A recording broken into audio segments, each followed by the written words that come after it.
assured that y'all are wondering why I got this goofy ass picture of Joe Burrow up. It is merely because that's what I'm more consistently known for seeing him in. When the NFL season is going on, that man is in sweats, a hoodie, and got an earpiece. You know why? Because his ass is injured on the sideline. I'm sorry, and that's just a fact. Again, it's never been about the talent thing when it comes to the Cincinnati Bengals. You got Jamar Chase, you got T. Higgins. Joe Burrow is one of the best throwers of the football in the NFL and in our division. However, he can't stay healthy.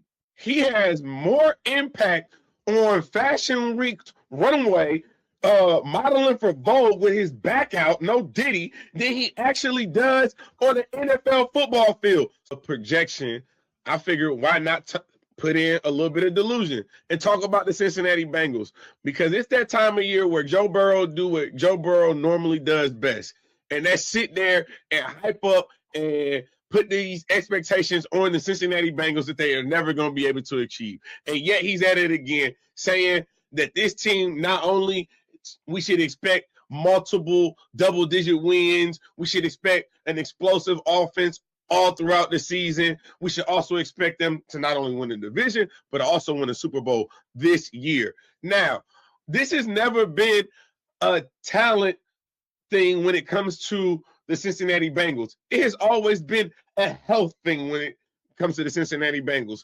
specifically a Joe Burrow health things when it comes to the Cincinnati Bengals. So I understand you got new coaches, you got new acquisitions like Dexter Lawrence attempting to fill the void left by Baltimore Ravens' biggest free agent, Big Trey Hendrickson.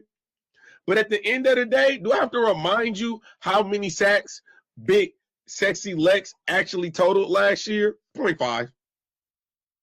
A 0.5. Now, on the street, that might mean something else, but in NFL and in football statistics, that means half a sack. Now, what I will say, to back up the beating of the chest that Joe Burrow is currently doing right now, a lot of people are saying they got one of the easier schedules that the NFL has to offer. I think it's ranked like the third or fourth easiest schedule for the 2026 season. Now, a lot of that has to do with the win-loss records of those individual teams on paper from last season, which that includes us. And let's be very clear here, Cincinnati Bengals, it was an outlier. So slow down. And we still did better than y'all. But so I'm sorry, like, I hear you talking. I see the schedule,